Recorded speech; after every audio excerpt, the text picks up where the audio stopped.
中卒の負け犬が尻尾を巻いて帰っていくぞ。企業コンペの最終プレゼンのため、俺は京都のある本社を訪れていた。そこで再会した旧友に、俺は手痛い仕打ちをされる羽目に。奴は自分の部下にも指示し、俺を3時間もの間ガン無視したのだ。今に見てろ。俺は帰りの新幹線の中で絶対に仕返ししてやると誓った。俺の名前は山口。58歳の会社員だ。ある食品会社の支社で営業をしている。今の会社に勤めてかなりの歳月が経つ。何せ中学卒業から働き始めた会社だ。思い入れがかなり深い。俺が中学生だった当時は、高度経済成長期にかけて、進学率が高まっていた時代だが、うちは兄弟が多く、早く自立して、両親や兄弟を支えたいと考えていた。その選択に後悔したことはない。むしろ両親や兄弟たちに感謝され、この道を選択して本当に良かったと誇りに思っている。俺は今、大きな仕事を抱えていた。その仕事相手とは、京都に本社を持つ大きな製菓会社だ。現在、競合プレゼンが行われている。普段はこの製菓会社の支社とうちの会社同士で取引がある関係だ。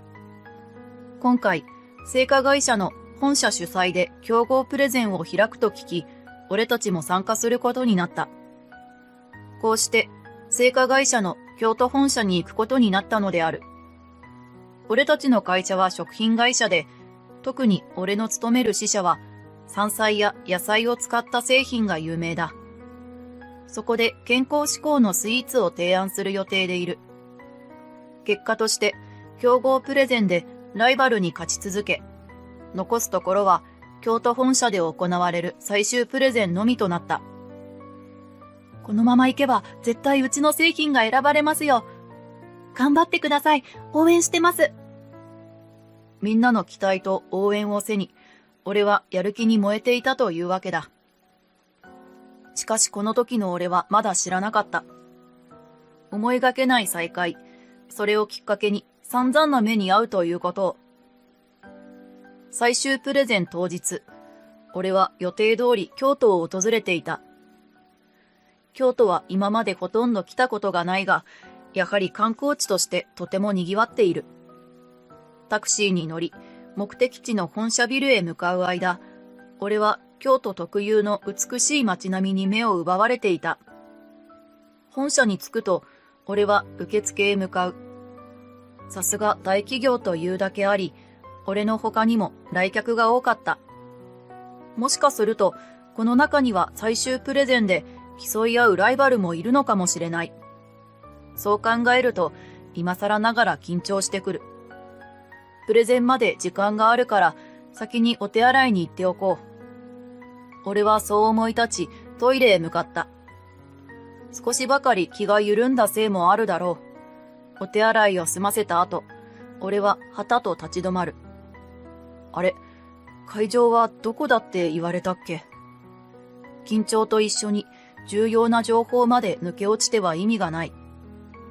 記憶を巡らせるが、どうもあやふやで、2階だったか3階だったかさえ、明確に思い出せなかった。困ったなぁ、と内心焦っていると、俺のすぐそばを複数人が通りがかる。俺はとっさに、すみません。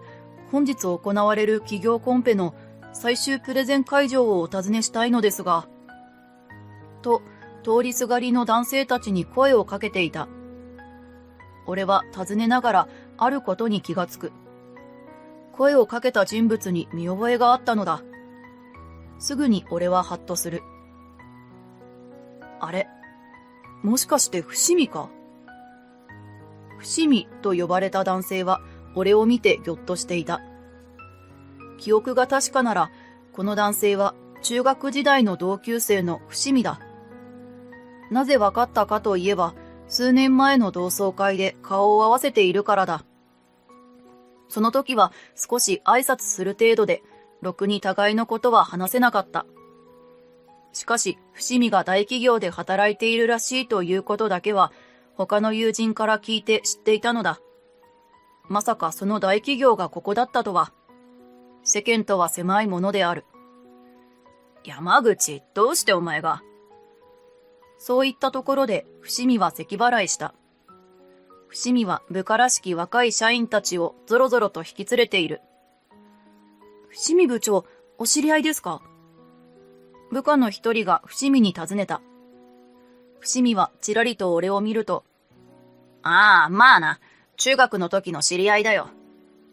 とため息混じりに答える。表情といい、友人と呼ばなかった点といい、この時点であまり俺に声をかけてもらいたくなかったんだろうと察しがついた。悪いことしたかな。俺が申し訳なく思っていると、伏見が言う。山口、まさかとは思うが、うちの企業コンペに参加するのか？俺が最終プレゼンの場所を聞いたことで、伏見は分かったのだろう。俺はうなずいた。ああ、実はそうなんだよ。いやー、こんな偶然があるんだな。伏見がここの社員さんだったなんて。俺がのほほんと言うと、伏見は馬鹿にしたように笑った。ただの社員じゃない。営業部長だよ。最終プレゼンにも出席する予定だ。お前みたいな中卒の冴えないおっさん社員と一緒にするな。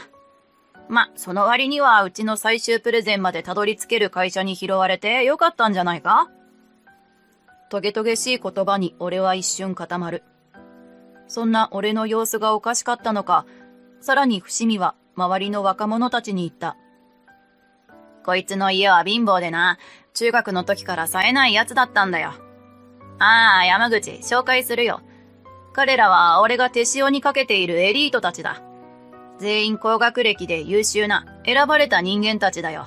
俺のようにな。俺の悪口を若者たちに吹聴しつつ、今度は若者たちがどんな存在かを俺に自慢してくる。ああ、そういえばこんな感じのやつだったな。俺は今更ながら中学時代の伏見を思い出す。俺は割と勉強はできた方なので、いつも伏見にライバル視されてたっけ。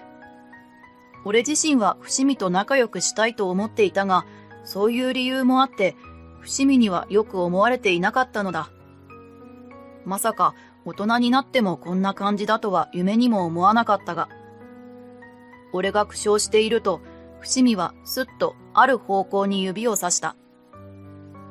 プレゼン会場の控えはこの先の突き当たりだ。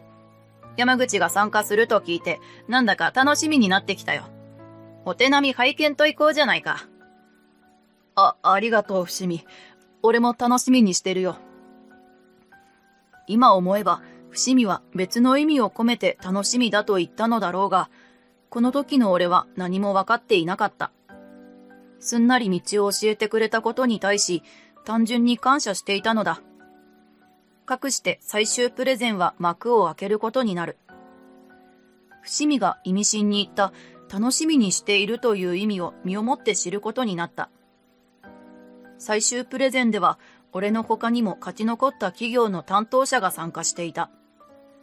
開催企業側の人間には先ほど会った伏見と取り巻きにいたエリート軍団の面々だ。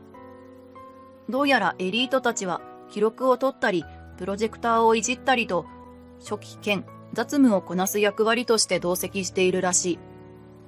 何名かは若い社員の観点という名目で、伏見たちから意見を求められたり、エリートたち自身もプレゼン担当に質問したりしている。結論から言うと、計3時間もの間、俺はこの伏見とエリート軍団からガン無視されることに。グループ討論のような雰囲気で進んでいたこともあり、俺はいろんな会社の代表たちと会話をしていた。だが俺がどれほど質問や意見を求めても、伏見とエリート軍団はあからさまに俺から顔を背け、いないもののように扱うのだ。帰ってくるのはしらーっとした無言の圧力のみ。他のプレゼン担当者もこの異様な空気を察して、いぶかしげな表情をしている。完全に俺を無視する気だ。そう気づいたとき、俺は先ほどの伏見の言葉を思い出した。山口が参加すると聞いて、なんだか楽しみになってきたよ。この言葉は、つまりこういう意味だったのだ。俺を無視してからかってやるのが大の大人の楽しみか？俺は羞恥心と焦り、それから怒りでどうにかなりそうだった。確かに伏見は中学時代から頭は良くても人を馬鹿にするようなところがあった。俺に対してもそうで、高校に進学しないと知った時など、これでもかというほど馬鹿にされたものだ。どうして今まで忘れていたのだろう。こんなことなら声をかけなければよかった。だがもう遅い。ですので、我が社としてはぜひ御社に。俺は無視されても負けじとプレゼンを進めていくが、伏見とエリート軍団は俺を見ながらクスクスと笑い、中にはスマホをいじっている者までいる。どこまで馬鹿にしたら気が済むんだ？俺がここで感情的になれば、会社の名前にも傷をつけることになる。我慢しなければ、そう自分に言い聞かせる。だが、伏見が露骨に大きなあくびをしたところで、俺は限界に達した。何か質問などございませんでしょうか？伏見とエリート軍団が一斉に俺から視線、いや顔を背けてあさっての方を見る。他のプレゼン担当者がいたたまれない表情で俺を見ているのがわかり、俺は拳に力が入った。私は、俺が負けじと食らいつこうとしたところで、伏見がようやく口を開いた。本当に鬱陶しそうに目を細め、頬杖をつきながら。まだわからないのか？これだから中卒は。いい加減空気を読めってことだ。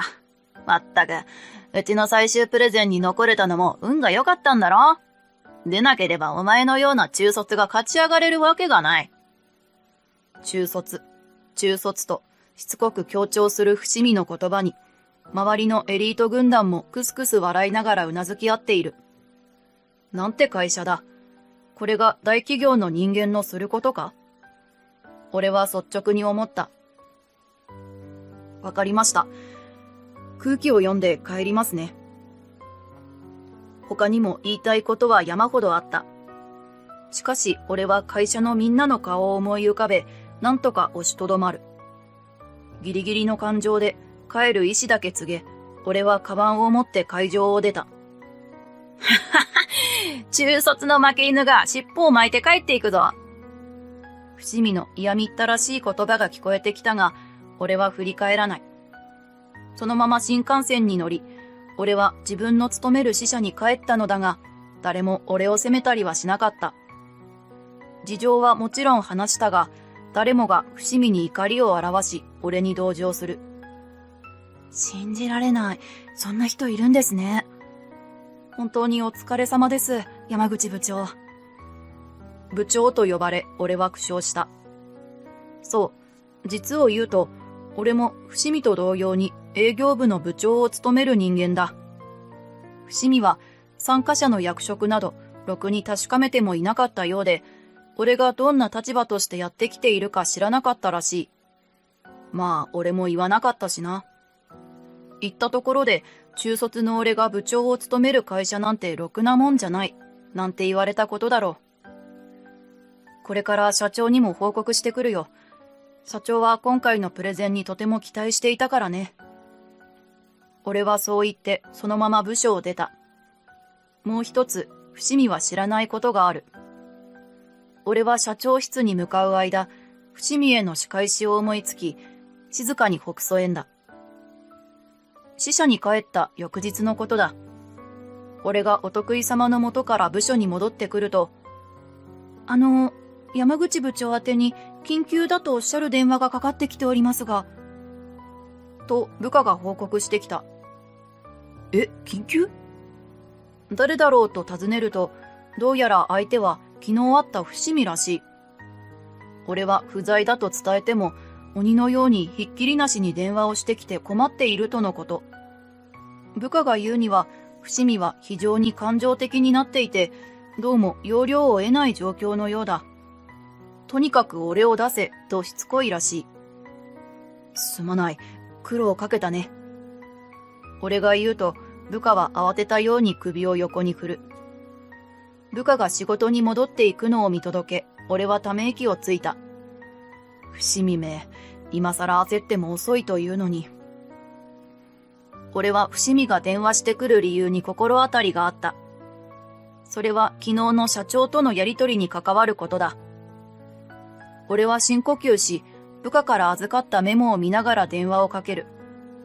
伏見はすぐに電話口に出た。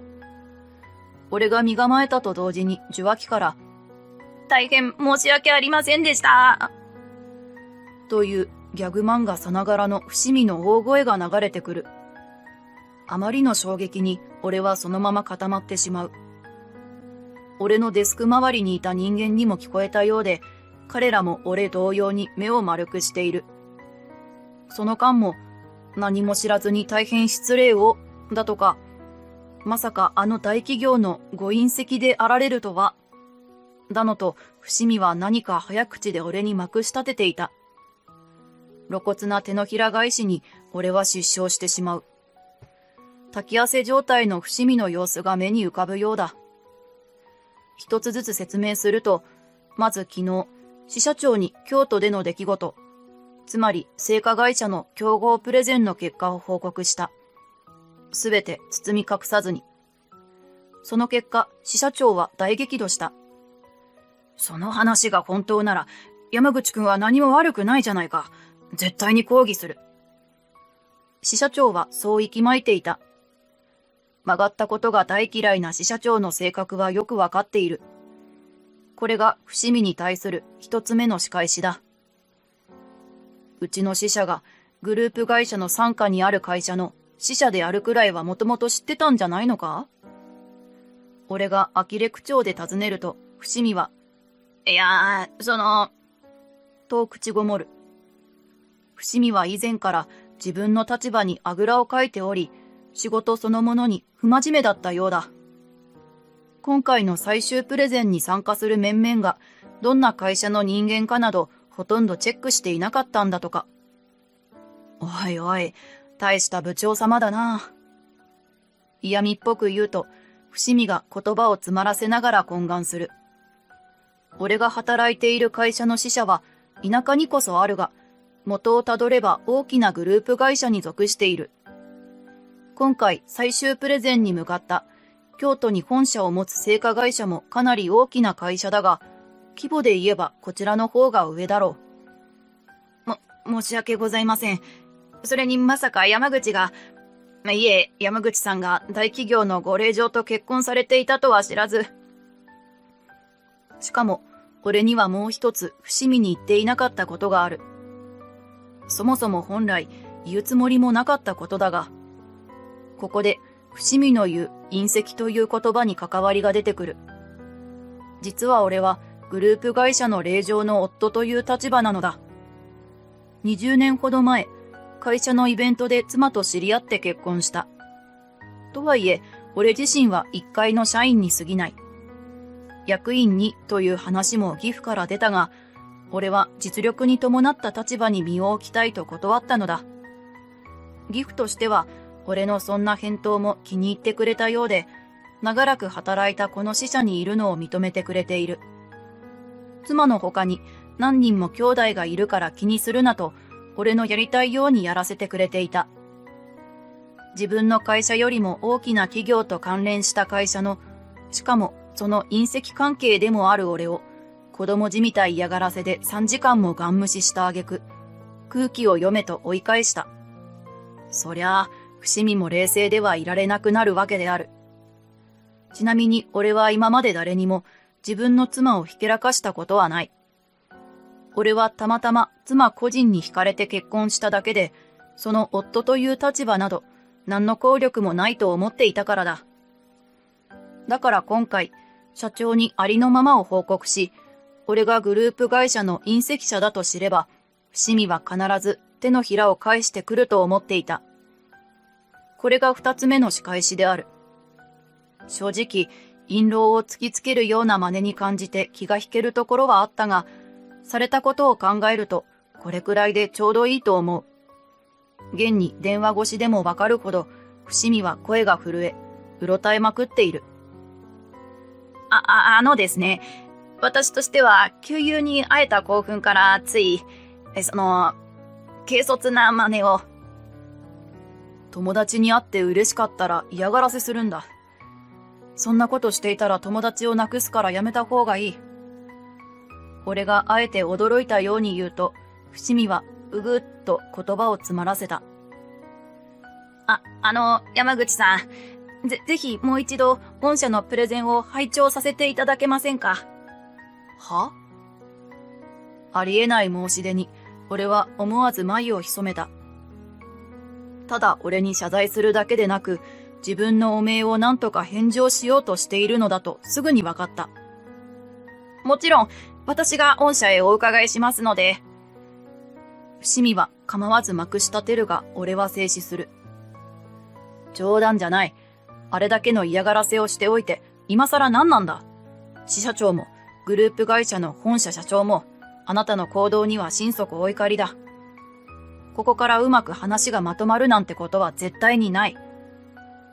俺はそう言い放ち電話を切った。その後、俺のいる支社に、京都の製菓会社の本社社長が直々に謝罪にやってきた。その時に聞いた話だが、今までも伏見の勤務態度には問題があり、幾度となく忠告されていたようだ。その上、今回の事件が起こったことで、伏見は責任を取るという形で懲戒解雇になったという。金魚の糞になって伏見と同じように振る舞っていた自称エリート軍団たちも、それぞれ降格や左遷、ひどくて懲戒解雇になったという。どいつもこいつも自業自得である。今回の伏見のように仕事で偶然、昔馴染みに会うこともあるだろう。だけど俺は市場を挟まず、仕事は仕事として真面目に取り組もうと改めて心に誓った。それが社会人として当然の姿勢だと思っているし、何よりそれが自分のためだと今回の件で深く学んだからだ。